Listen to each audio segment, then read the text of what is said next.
just a hack. He's just an absolute hack. And he gets his ass kicked by his teammates every week. It's just, it's terrible. It's just terrible. Welcome back to Hack City. Joe DeLeone, Sean Anderson, two former college football players from the University of Rhode Island. Today, we are talking about Week 7 of the college football slate. More specifically, we're going to be previewing USC versus Notre Dame, which is going to cause me so much pain this weekend. We're also going to be talking about Washington, Oregon, which those who have been tuning into the show know it has a bit of a stipulation on it. And then lastly, a very cancerous matchup, UNC playing versus Miami. Why are you shaking your head at that? You think I know it's not a cancerous matchup? It's a pretty benign matchup, actually. I disagree because I think that UNC is going to take Miami to the woodshed. But if you say anything negative about Miami this week, you're a piece of shit, and that's what the result is going to be. That's how this is going to work this week. It's how it works every single week because it happened against Texas A&M. And we were reminded of who they were. We're gonna get to it. Before we do, Sean, can you share with our listeners a quick word from our friends over at BetOnline? By the way, guaranteed lock bet that I'm now just going to do every single week. Take the under on Monday Night Football. I know that is such a brain dead move, but I don't know why I wasn't doing it before. Here's I love that you said that because I went to BetOnline, and last night during midway through the second quarter, I took the under when it was at 33.5. I think the line opened up at 44.5, and I still said these teams. It went from 44 to 33 for you. Mine, I got it at 44.5. Yeah, but I took it live. I live took the under because I saw how barnyard both of the teams were. And I'm watching it, and just like you, the listener, are like, yeah, I know some football. These teams aren't scoring. These teams stink. The Packers stink. The Raiders stink. They're not going to score. So I took the under live at BetOnline. Because from week 1 all the way to the college football playoff and Super Bowl, BetOnline gives you access to the best football promotions and contests available anywhere online. Head to the website today or use your mobile device to get in on the action. Remember to use our promo code BLEAV, that's BLEAV, to receive your 50% welcome bonus on your first deposit. BetOnline, where the game starts. All right, Sean, I want to start us off here with Washington versus Oregon. For any new listeners or viewers that come upon the segment or the full show, whatever it is, I want to resurface what the bet is that we have on this game. Anyone who's been tuning into our content and missed when we shared the bet, probably looking at us, why do they look like shit? Why are they trying to grow out facial hair that they can't grow out? I have to tell you right now, it's been a bloodbath on Ruffino and Joe. It has been an absolute bloodbath. I know nobody's coming on College Football Inquirer and questioning your facial hair because they're just like, oh, it's the big dumpy producer and his bad facial hair. I'm sorry that's mean. Why am I getting this? Why am I getting? Don't worry. No, we got a game to preview where I'll give it back to you. Don't worry about it. I'm giving you one negative comment because I've been enduring this for the past month. Do you know what happens every single time now I come into a live show with Blake? There is a flood of beard. There is a flood. Yeah, no, that's one of them. There is a flood of comments of people saying I look musty. There's a flood of comments that say that I'm it's only about my appearance. It has nothing to do with my takes or analysis. And then eventually they usually pick apart said analysis. But the bet that we have in place, and we've been growing a beard for about a month now in anticipation of the bet. And the winner of Washington versus Oregon determines who gets to shave the beard. So if Washington wins, I get the shave. You have to keep growing yours out until the end of the year. On the other side, if Oregon wins, I keep growing the beard. You get the shave. This has to be the most uncomfortable month that I have dealt with. This is so itchy and uncomfortable. It does not look good. I know you've lived a very tough life so far. So shut up. It's here. Oh, also, by the way, you're giving me 3 points, maybe 6. Did you touch it up twice? I haven't touched it up a second time. You're only getting the 3 you're points. Giving me 3. The line's 3 points. I thought about it. I thought about evening it out also, by the way. I'm sitting here like I might give these points back to Joe because, by the way, you say I'm not getting anything? I've heard nice mutton chops. I've heard fat beard. I've heard any bad beard. But this is from people you know. I'm hearing this from people that I talk to. not Goobus Flubus. What do you mean all right? people you talk to? In real life. Yeah, that doesn't. If it's people that you know and have a relationship with, instead of got some dude with like a Wojak freaking That's avatar better. on YouTube. No, it's not. Yes, it is. No, it is a plethora of comments. So I don't want to hear it. You think you're the only one dealing with the plethora? In-person comments don't mean anything because if you didn't have the facial hair, they'd say something negative to you regardless. But Your now it's all buddies don't focused count. on the facial hair. I'm not talking about buddies. I'm talking auxiliary. You look different. What are you trying there? All of this. It's impacted. Don't do that. Don't do that. I think that the most stressful part about this bet, it's a good thing we're going to be in person together. We're going to be in person for the South Dakota State game at South Dakota State for when this game is being played.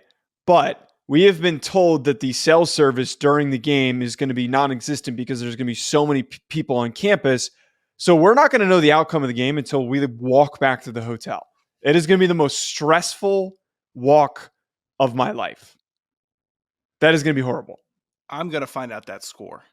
I don't believe the cell service thing that they're saying. I'm going to figure it out. We're in the middle of Brookings, South Dakota. I believe it. It's an institution of higher education. There's got to be a signal somewhere. We need you to get on Tinder when we get there and see which girl can give you their login for the Wi-Fi. That's what we need to do. That needs to be accomplished. Yeah, that'll be nice and smooth, won't it? That's. I good. need your Wi-Fi password. Yeah, hey, Wi-Fi. I'm in town. Wi-Fi. Can I get the internet? Worst pickup line ever. To actually talk about this game, I think I can already guess where either of us are going to be leaning.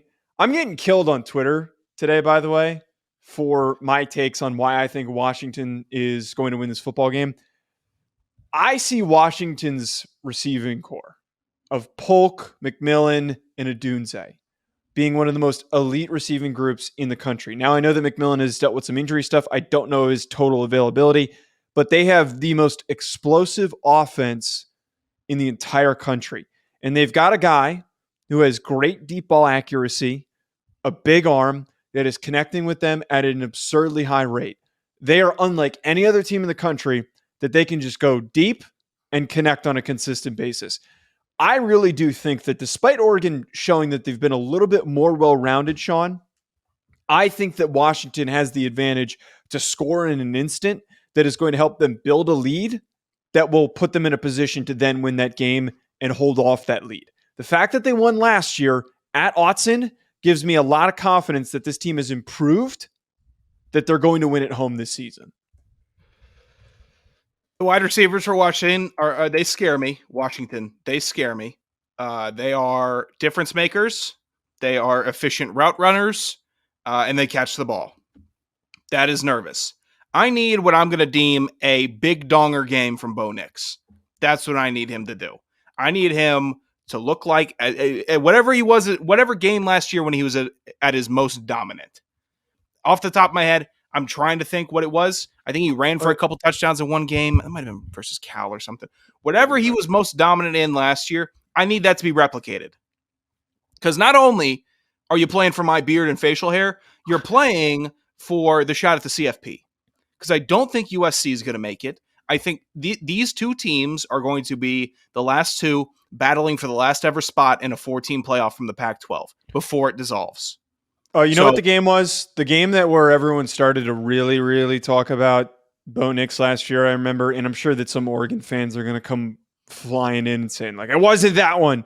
The Washington, that was unintentional. The Washington State game, though, you remember that where they climbed back and he threw for over 400 yards and 3 touchdowns and a pick. That was the game that really threw him onto the scale here. I do agree with that take, though. I really think that what is going to lead to Oregon's success in this one is you do need the big dong game from Bo Nix. You need to put his nuts on the table, and he needs to out-duel Michael Penix. That's going to be hard to do, by the way. Michael Penix looks fantastic this year. He looks sharp. He looks confident. He's, I don't know, name a calmer quarterback in the pocket. Who do I want? there's so many good quarterbacks this year. I know you could say Caleb Williams, Drake May, you could say these quarterbacks. But he is as good with pocket presence and composition as a quarterback as anybody else in the nation. If we want to compare stats, talent core, arm strength, arm accuracy, short, medium, long, whatever. You nerds can do that. Michael Penix is fantastic at quarterback. Shoot scares me, and the Washington defense gives me a little bit of, oh my God, what are they going to do? Like what are how many sacks are they going to get? They're going to get a pick six? What's it going to be for Washington? Because as much as I want it to be Oregon, gut is telling me it might be the year that they go back to the CFP. Washington does. It might be. Because they're well built. They're well built. I really think that's the case. And what has always been really interesting once we get to this middle part of the season, when teams haven't played anybody, we always do this thing of, well, so-and-so struggled with X bad team, so that means they're bad. And I think that is a very flawed philosophy when we have on tape them completely boat racing teams. And I'm talking about in this circumstance, it's both of them. Last week we were doing this with Texas and Oklahoma, and it's like, who was the most impressive in their bad game? And everyone was turning to the fact that Texas looked as good as they did against Alabama. This week, what's really puzzling for all the Oregon fans that are mad at me this week, they're all bringing up the Arizona game. And I know that Arizona game was bad. It was very, very bad for Washington. That was their worst game of the year. But every other game that they've played, they have dominated. One thing that I think is a little bit more legitimized is that Arizona isn't as bad as everybody thinks that they are. That freshman quarterback that they have did some nice things against USC. I know that I'm not going to sit here and say that they're a bowl eligible team, but they're a hard fighting team that will put up a fight when you show up and you think you're going to kill them. They're not the team that you want to do that against. And it just was proved last week. Conversely, when Oregon played Texas Tech, Oregon looked bad. Like Oregon, they didn't look bad as in they're going to have like 5 losses bad, but they showed some signs of weakness. That version of Oregon can't show up. And the same thing goes for Washington, obviously. But my point is that both of those bad games, I think, are equally comparable. And I would argue the Arizona one isn't as bad as the Texas Tech one. Yeah, Michael Penix Jr. still was 30 for 40 for 363 yards. You know, like that's still that is a winning performance from your quarterback. Would you like a touchdown or two thrown in there? Of course you would. But point to any fan this week before their game. Ask them, would you want your quarterback to go 30 for 40 for 363 yards? Every single one of them would say yes. Nobody would say, I need him to do more. Not one of them. They'd say, oh, that's great. That'd be fantastic. That'd be a huge help. Better than what he's been doing. That's like par for Penix Jr. It's like maybe that might be a bogey for him. Right. So there's some perspective that I need to hold in here. I mean, looking back at this Texas Tech game right now. That I remember. Bo Nix with 32 for 44, 359 and 2 touchdowns. These teams are going to put on the best game of the year this week. Yeah, this is going to be Washington, Oregon is going to be the game of the year. It has to be. This is going to be fun. My final thought, though, I'm picking Washington, obviously, because my bet is contingent on it. I just really love the offensive explosiveness. I think that is such an advantage to when you're down 2 scores to score quickly or to be up a singular score and to really put a back-breaking blow in there to score another touchdown to go up if you hit a 60-yard bomb over the top. Do you know how demoralizing that is? I'm going with Washington. Your final thought while you're picking Oregon. Yeah, I got to go with the Oregon here. I need their rushing game to get activated. Still looking at that Texas Tech game. It's close because they didn't run the ball well. Bo Nix was their leading rusher. He had 46 yards. Marquise Irving, 38 yards. Noah Whittington, 21 yards. Jordan James, 8 yards. Get something moving on the ground. Get something going on the ground. Please have a balanced offense because I don't think Bo Nix can really duel it out strictly passing with Michael Penix Jr. They could put up similar lines, but he needs a good running game. He needs a good running game. If they can surpass, what is that? They barely got over 100. If they can surpass 120 on the ground, I'll be happy. And I think Oregon will have a legitimate shot. Notre Dame versus USC. Sean, I got to be completely honest with you here. I don't know if we're going to sit and watch this game. I might be. Who are you going to root for? Who am I going to root for? You know who I'm going to root for. I think for my own mental health, maybe we should watch. I don't know. Is there like a totally lopsided like warm-up game that's being played? I'm going to check that in a second. Regardless, this game is very problematic.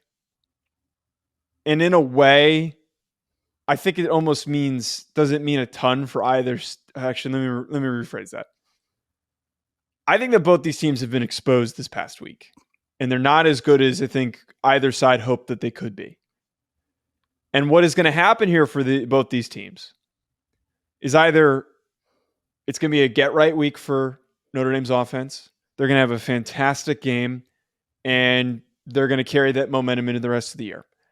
A 2-loss Notre Dame team, not going to the playoff, still looks nice. Conversely, it could be that get-right game for USC's defense, because at times, Notre Dame's offense has been incredibly predictable and easy to stop. That's what this is all contingent on. We could sit here and analyze, can Notre Dame's defensive ends contain Caleb Williams? Can their secondary cover for as long as they can? I was in person. I watched this crap unfold last year. I don't think that even matters to talk about. It all comes down to which side gets right. That's it. Plain and simple. Which one gets their get-right game? I think it's bold of you to say that Notre Dame would be a 2-loss team at the end of the season. I mean, they're going to lose another. No, wait. Either to USC, Pitt, Clemson, Wake, or Stanford. You're losing another. Pitt stinks. I'm going to be at the Pitt game. If they beat USC, that is enough momentum to carry them to the rest of the year. Stanford sucks, so don't act like Stanford's a difficult challenge. The only other challenge they have is Clemson. Didn't Stanford keep it mighty close with them? Shut the hell up. Every team stink. Here's the poor thing about Notre Dame. It's everybody's Super Bowl whenever they play Notre Dame. It's when they ball the hell out. You got all the recruits on the sideline. Everything's clicking. Oh, we never look ahead to the next week. We never do. You're lying. You are lying, coach, because you're looking ahead to Notre Dame because you want to beat Notre Dame. And a lot of teams do. So it must be tiresome to know that every single game is a Super Bowl for the other team. I don't think it is for USC. I think USC is sitting here looking at it like it's nut check time. Like, oh my God. Look at the other juggernauts in college football right now. Yeah. Look at what Georgia just did. Ohio State, Michigan, Washington, Oregon, and us. If you want to throw Oklahoma or Texas in there, go right ahead. But I don't consider them juggernauts. Every other team, juggernaut. USC doesn't look like one. They can score points like with the best of them. But that does not make you a true juggernaut. Other teams in that I mentioned are built like San Francisco, the 49ers. Offense, defense, special teams, good coaching. USC's defense has been hideously bad. It has almost compromised their season early. Multiple times. That needs to be established here multiple times. How do you carry on next week? How do you as an offense? I don't know what their average is. I'd roughly guess 35 to 40 points a game that they're putting up. Yeah, it's up there. How do you justify that and be on the offensive side of the ball, be in meetings and say, all right, what do we have to do? We got to score 50 this week against some real players. All right, we'll try. What's the other side of the ball going to do for us? Part of what the problem's always been with Lincoln, or part of what's wrong with this relationship, is that in the Big 12 when he was there, a lot of teams were structured similarly, where there wasn't a whole lot of defense going on. It was like, how many points can you score? And that stuff worked. If you had the better basketball team with better three-point shooters, of course you're going to outscore the other team that's trying to shoot as many threes as you but can't score as much. But the problem is now is you're playing all these teams with perimeter defenders and that actually know how to play and that are willing to play both sides of the ball and aren't just going to let you take those shots and score all those offensive points and not burn you on the other side. That balance is really starting to hurt USC. And again, it all hinges on what I said a second ago. It all comes down to which team gets right this week. I, as a Notre Dame fan, am freaking hoping that we play spoiler. I want to be the team. Shut up. God, take the goddamn hat off, too. It took me this long into the hat? Take the goddamn hat off. It's just a hat that I have in my typical show rotation. I hate that hat. You've worn that hat like the last 3 times. This hat just happened to fall in the rotation. I keep try to keep it fresh, and then it just happened to land on today. I want to check, and I'm pretty sure that hat has been worn the past 3 or 4 weeks. It has been featured multiple times in the past few weeks. So F you, first of all, and second of all, why am I getting yelled at? I don't, because you're wearing a USC hat. It's USC week. I thought you were an Anaheim Ducks fan based on what you were wearing. I know that you're not a freaking USC fan. You wear that to spite me. Trojan up.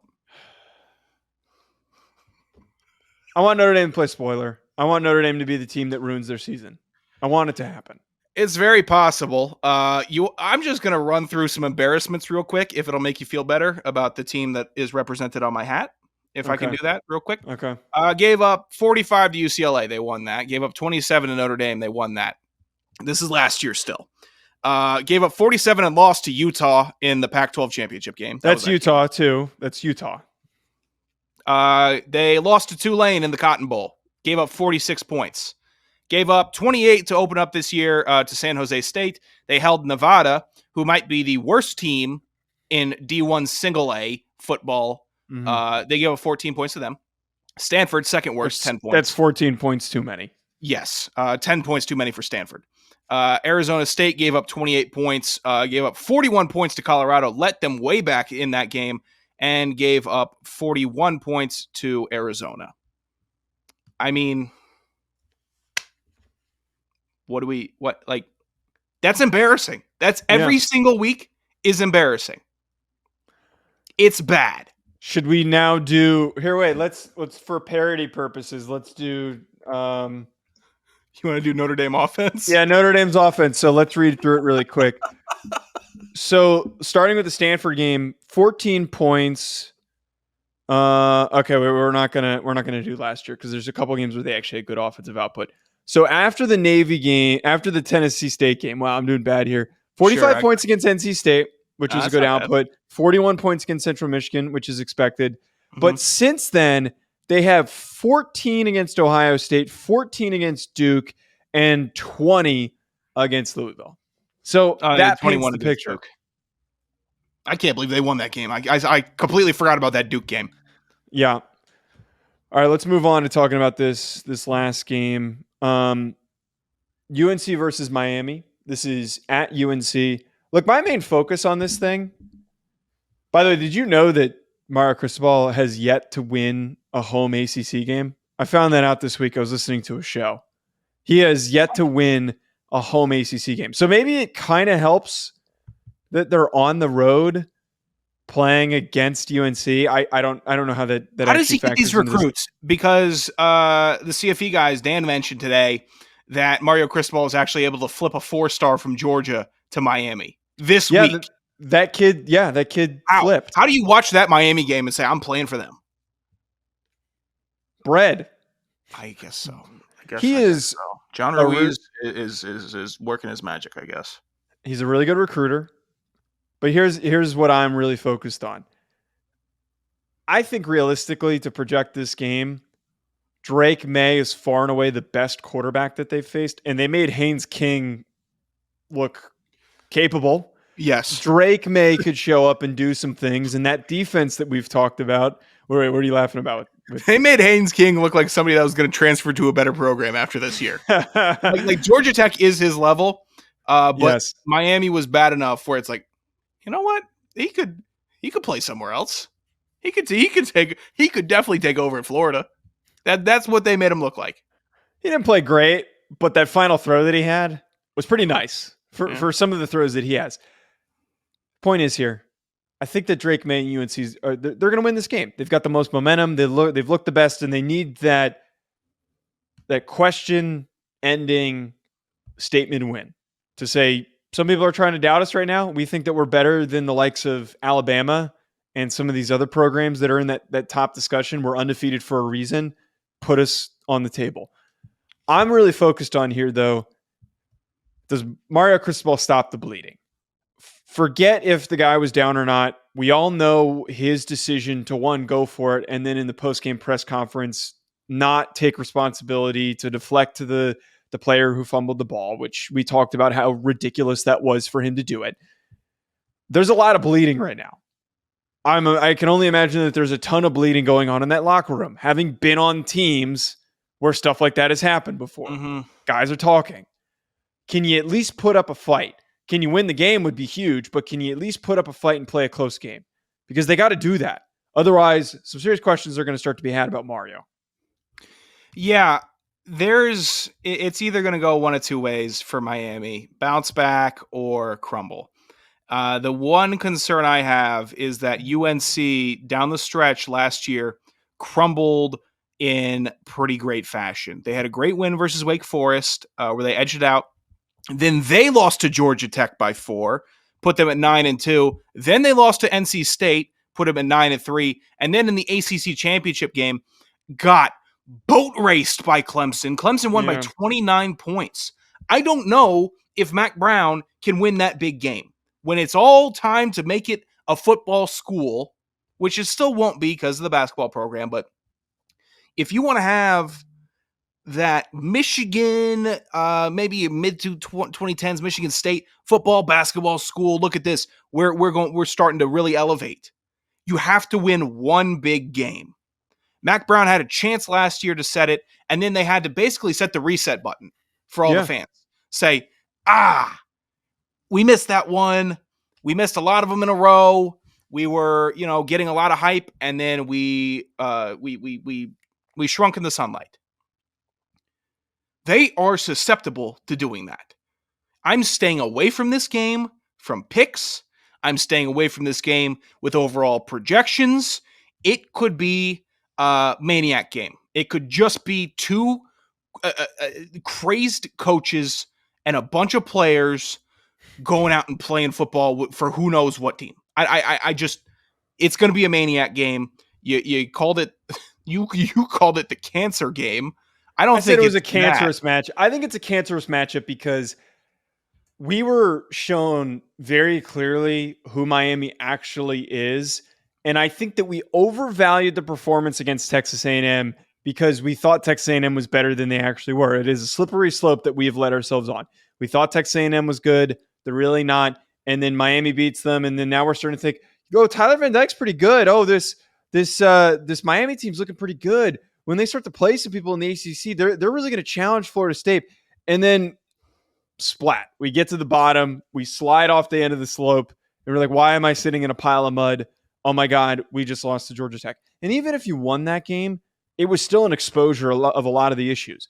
Most importantly, that Tyler Van Dyke as a quarterback, I have been very aggressive in criticizing him. He is somebody who, unless things are perfectly schemed up for him, like against Texas A&M, he's going to make mistakes. And you know what? I let the Miami crowd get to me, and they're upset with me that I was willing to criticize him after that game. You guys make so many excuses for bad quarterback play. It's insane. It's ridiculous. I don't know how you do it. Normally, most fan bases, when your quarterback stinks, you go at him. You say that the kid sucks, put somebody else in. He has had a couple good games in his career, but has continually made mistakes throughout his career. Multiple interceptions, bad performances. I just don't know why that there's this glazing going on for the guy. Yeah, I feel you. I really hate when my quarterback clay gets dried out and I have to go buy a new package of it at the store. Like that bums me out. But did I misspeak?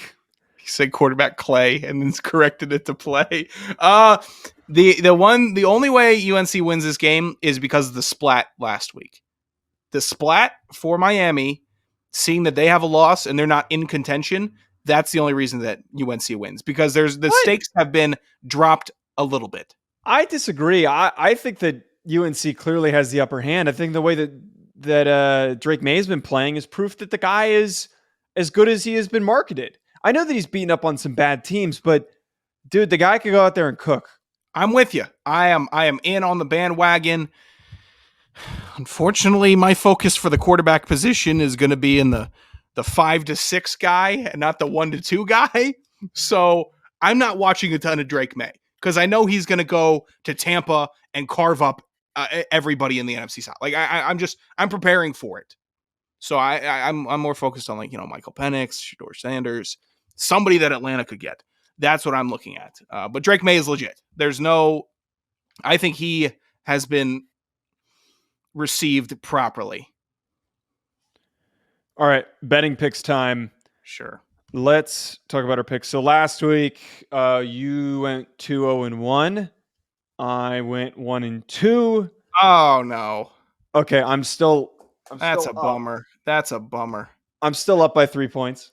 Okay, I'm still up 3 here. I'm 13-7-1. You are 10-10-1. You've had a couple good weeks. Let's come back to reality. My first pick, Wyoming plus 10 versus Air Force. Look, Wyoming's been one of the better teams in college football at the G5 level. Why the hell is Air Force getting this many points? Give me Wyoming in a heartbeat. Air Force has been a bit of a wagon, man. They are chaotic. Wyoming's more of a wagon. Wyoming is not more of a wagon than Air Force. Wyoming beat Texas Tech and then played Texas close until that final quarter. I think Wyoming is so much better than they just beat Air Fresno. Force. I know. They've had a very good season, but put some respect on them. Put some respect on Air Force. All right, my first bet of the week, and this is why I can't, because you still use terms plus and minus. That is why I'm irritated, and I have to poke you when you have a better record than me right now, because you still say plus 10 instead of the proper giving and or getting. But back to my pick. I'm not required South Carolina to say that. Giving to Florida. Screw the Gators. I don't care about any momentum. I don't believe in this team. I don't care about this team. South Carolina is going to beat Florida. You and the burps again. Jesus Christ. I'm glad that I faded you in real life. I didn't write this down, but that is one of my betting picks that I have Florida plus 2. So that's a good one. That means I'm going to make some money, some real money. Wake Forest. You're a dumb dude. You're a dumb person. Wake Forest plus 1.5 against Virginia Tech. I don't get this line. Is there like an injury that I'm missing here or something? Wake Forest played Clemson pretty close last week. They're not an explosive offense or anything crazy, but they're not a bad football team. Virginia Tech still freaking stinks. Give me that plus 1.5. Yeah, I had to stay away from that because I saw you picked it. Man, that's a mortgage game. I mean, that is a make some money, make some rent money game. Because holy hell. I mean, I know Virginia Tech's going to win a couple games this year. They've won one. Not Wake Forest. But they're not beating Wake Forest. Let's use some common sense. I don't know what the injury stuff is. I forgot I wrote this. This is dumb. I'm not going to watch this game, and I don't recommend you do either. It will put you to sleep. If you want to have a productive Saturday or an enjoyable Saturday, watch another game. But I am still going to bet on Iowa getting 10 points against Wisconsin. Wisconsin has done jack to me this year. They have shown me nothing. I mean, I know it's year one of the Fickle era. Cool. They are the smallest blip on my radar. They are in the Florida territory of blip. I'm not even. They have nobody. I know they have a good running back, and they always run the ball well, and they've got some good defensive players. But Iowa getting 10 is a tasty line. I commend the very risky, bold strategy of betting on Iowa to score a certain amount of points. That is just not everybody can do that. Big ball move right there. My last one, man, I've been killing it on these Big Ten bets. The betting wagon. Rutgers minus 4.5 against the scandal special. This is a double one, man. Michigan State -4.5. Give me Rutgers to cover. Not only do we have the 6-0 against the spread Rutgers team that has been carrying me every single week, but on top of that, as I've given out in the past, bet against whoever is playing Michigan State. The only time that hasn't hit was the Iowa game, and that's just because Iowa can't score enough points to put themselves in a position. I think it was like a -10 type of a line. That's my lock of the week. Screw you. Don't screw me. And what did I tell you about that finger? Get the finger out of my face. Rutgers shouldn't be a favorite against any P5. The fact that they are lets me know you won't. You don't know come. ball. You don't know ball. No, I know ball. I know that they've been a fine underdog cover. They've had a couple very squeaky backdoor covers, but they're not taking care of business as a favorite. You know who will, though? Duke. Duke's going to take care of business. 3.5 versus NC State.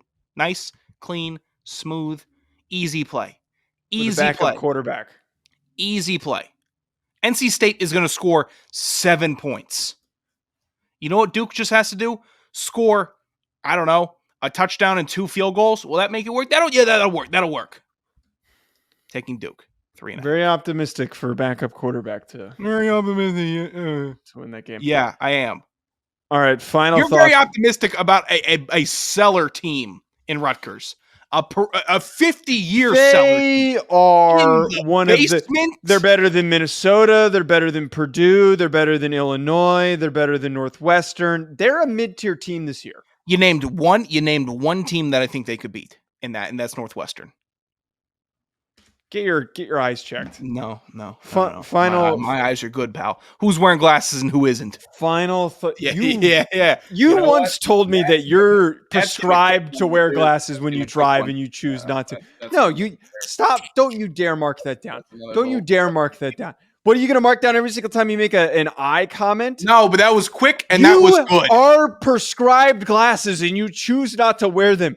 You are a threat to society when you get behind the vehicle. I'm doing good. My eyes are good. My eyes are good. Mr. Squinty over here. Squinty. I kind of like that. A new Xbox name. I want to get to our final thoughts here. One, I wrote this down. Dante Hittner, who was a bit of a controversial guy this week. After I didn't even know he was on NBC's broadcast, which is great. Good for him. After the Cowboys game, didn't mince words, straight up said that Dak Prescott sucks. I respect it. I respect anyone who on a setting like that is willing to just go on there and say a player sucks. He was admonished by a lot of people. I saw some loser dork that was like, I'm begging these large broadcasting companies to hire actual journalism majors and not just put former players in the booth. The former player is always going to be more qualified than you, dumbass. But then Tyreek Hill had said that, something along the lines of, what's up with these old guys? Why are all these old guys? Yeah. And his response was not, oh, I'm like apologetic or I didn't mean to come off that way. His response was, you're fast, but you're lucky. I'd have killed you on that field. Mind your business. I'm obsessed with Dante Hittner, and I did want he legally change it to Hittner? I know he tried to. I think he did. That's what his Twitter name is. It's still Dante Whitner. Okay, Dante Whitner. That's his name on on Twitter. Sure. I still am in love with this because it's awesome, and I want more media opportunities for him. I like it when guys talk shit and don't care. I think it's awesome. The guy changed his name to Hittner. I don't know why we're surprised that he's being problematic. Yeah, different era, man. It's a different era, and I'm sad that it's gone. I'm sure it's better for players' health and safety and all that. But no real football fan can look me in the eyes and tell me there's a more devalued position on the football field than safety. Because a safety used to be an enforcer. There used to be a mindset. It used to be, hey, you don't come over the middle when I'm back here. And my partner to the left, you don't throw it over the middle because he's going to pick it off. That's how safety tandems used to work. Now it's, okay, I'll run you out of bounds. Okay, I'm being told I have to wait and then try to deflect the ball, which, again, might be better medically. I don't know. I know which brand I prefer, and that is the Dante Whitner brand of football. Put Dante Whitner in the booth. Put him in the booth. Put him in there with Collinsworth. I want him to throw hands with Collinsworth. That'll make the game a lot more entertaining. That will have some sanctions then, and then we won't. All right, I think it's good to wrap us up on. Unless you want to get to the last thing, or we've been running kind of long. I mean, this was just quick. I found it very funny today, as I've done this before, not to the extent, but Francis Ngannou, a very famous UFC fighter, broke a door of a shop, and the glass shattered everywhere. And it was a big. Wait, you got to clarify here. He tried to push on a pull door and pushed. Sorry, go ahead. Did you see where I was? Okay, you did. It's fine. You pushed past it. I was just okay. I was getting to it. I let it for a nice little loop around, but he was pushing a door that was a pull. So he went for a big jolt, glass smashed, and then he opened it up. He's like, oh God. What do you do if Francis Ngannou breaks your door? What do you do? How mad can you really get? I respect the store owner for getting mad at him and yelling at him. Yes. Very clearly not knowing who he was. I'm surprised that more people I didn't see anyone bringing up the I think you should leave sketch where he rips the door off the hinges because he's so committed to not pushing the door. As somebody who has pushed a lot of pull doors and pulled a lot of push doors in my life, I can sympathize with Francis Ngannou. I tried to push open a door that was locked today, dropping off a package of FedEx. Why do you lock half of your doors? Why do you make a decision if you have two doors and they both push and or pull, open, close? Why does one of them stay locked? Because now I look like an idiot. I just went poof, and I'm like, oh, okay. That wasn't the door I came in, but it's still a door. So I think if you're busting Francis Ngannou's balls, it's fair, but don't you come across a push-pull door, and don't you get it wrong. You better be on your best behavior the rest of your life, because some of us have had it. The world is out to get Sean Anderson. They are. At DeLeone, at Sanderson Radio. We'll be back.